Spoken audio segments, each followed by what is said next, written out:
Apple et aujourd'hui je vais vous montrer comment installer iOS 7 gratuitement sans compte développeur et sans enregistrer son UDIT. Pour cela, vous devez télécharger donc les deux firmwares, le dernier firmware iOS 6.1.3 ou iOS 6.1.4 si vous avez un iPhone 5 et iOS 7 pour votre appareil. Vous restaurez votre iPad ou votre iPhone, iPod Touch à l'aide d'iTunes et le firmware que vous avez téléchargé. Puis vous configurez. Donc on rentre le Wi-Fi, je rentre mon code Wi-Fi et je vous reprends à la fin. Donc voilà, une fois rentré, on passe à l'étape suivante. Activer la localisation. Voilà, utiliser comme nouvel appareil. Donc, utiliser mon identifiant Apple. Donc je rentre mon identifiant Apple et je vous reprends quand c'est fini. Donc, une fois fait, on passe à l'étape suivante, petit changement, on accepte les conditions.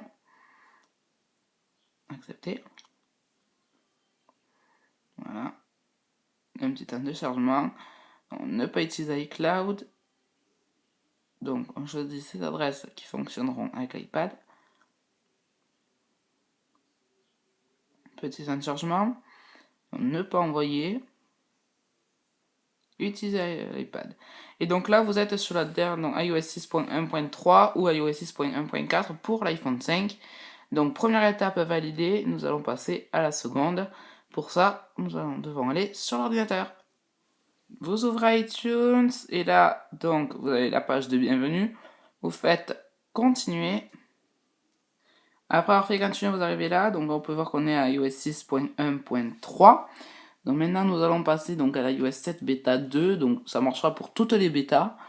Donc, voilà, mise au point. Et donc là, pour pouvoir installer dans le logiciel donc iOS 7 bêta 2 que vous avez déjà téléchargé avant de commencer tout cela, voilà, vous appuyez donc sur la touche Alt plus le bouton mettre à jour sur l'ordinateur. Donc je peux pas tout faire avec la caméra, donc je pose la caméra et je vous reprends quand j'ai réussi à faire la manipulation.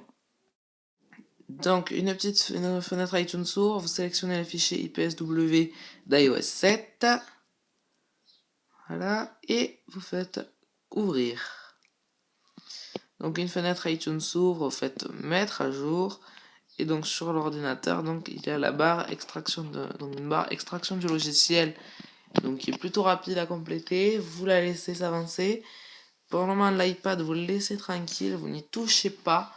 Dès qu'il va s'éteindre tout à l'heure, vous verrez, il ne faut absolument pas y retoucher. Donc pendant ce temps, la barre extraction de logiciel a bientôt fini. Voilà, donc la barre est finie. Sur l'iPad, rien ne se passe. Pour le moment, vous allez voir, il va pas tarder à s'éteindre. Voilà, il s'éteint. Donc là, à partir de maintenant, vraiment ne débranchez plus, ne touchez plus votre appareil. Sur l'ordinateur, la barre, c'est préparation de l'iPad pour la mise à jour logicielle. Vous la laissez faire. Donc votre iPad est en train de s'éteindre tranquillement. Voilà. Donc là, voilà, hop, au moins il est à l'envers. Il est en train de se rallumer. Donc vous le laissez se rallumer. Donc là, vous avez la grosse pomme, elle est grosse celle-là, d'iOS 7 qui est en train de se rallumer avec une barre de chargement. Donc on laisse défiler cette barre de chargement.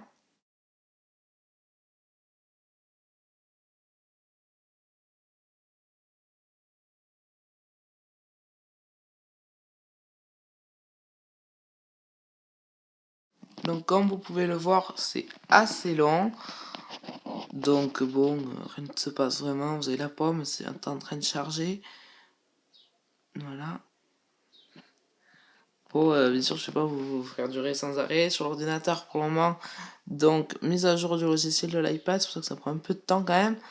C'est une mise à jour qui est énormément. Donc, je vous rappelle que c'est pour tout le monde. Vous n'avez pas besoin de compte développeur ou d'enregistrer votre UDID. Donc voilà, la première barre de chargement est finie. On vous indique que l'iPad va redémarrer et va continuer son chargement. Donc là, vous le laissez redémarrer tranquillement. Vous voyez que l'iPad n'est plus connecté. Donc laissez-le quand même branché à iTunes. Voilà. Donc là, il est en train de s'éteindre, de se rallumer maintenant. Et une autre barre de chargement va s'afficher. Et beaucoup plus rapide que la précédente. Vous pouvez voir qu'on a déjà pas beaucoup, un dixième peut-être. Donc voilà, donc ça va passer beaucoup plus vite que l'autre. Tout simplement, l'autre c'était l'installation, c'est la préparation. Donc voilà, la barre a fini. On arrive donc sur la page pour configurer l'appareil d'iOS 7. Donc le petit temps de chargement, voilà, hop, hello. Donc on déverrouille en glissant. Voilà, actualisation terminée. Continuer. Voilà, donc il y a quelques configurations à faire pour montrer un peu comment ça fait.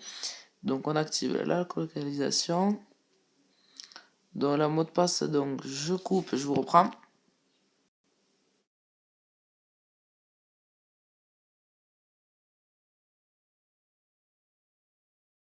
Donc là, vous choisissez les adresses pour iMessage et FaceTime. Puis vous choisissez si vous voulez mettre un code pour le verrouillage. Bienvenue sur l'iPad. Et là, vous tombez sur le magnifique iOS 7. Donc pour profiter, je vous conseille d'aller changer le wallpaper dans les réglages.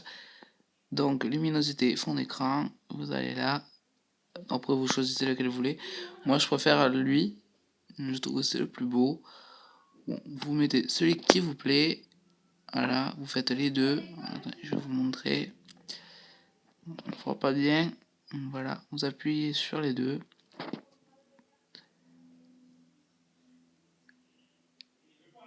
Voilà. Donc voilà, vous fermez et vous avez iOS 7. Donc merci d'avoir regardé cette vidéo, j'espère que ça vous aura servi et je vous dis à très bientôt pour une vidéo pour montrer toutes les nouveautés qu'il y a et les différences entre iPhone et iPad. Salut! Merci d'avoir regardé cette vidéo, n'oubliez pas de vous abonner à ma chaîne YouTube et de me suivre sur Twitter. Salut!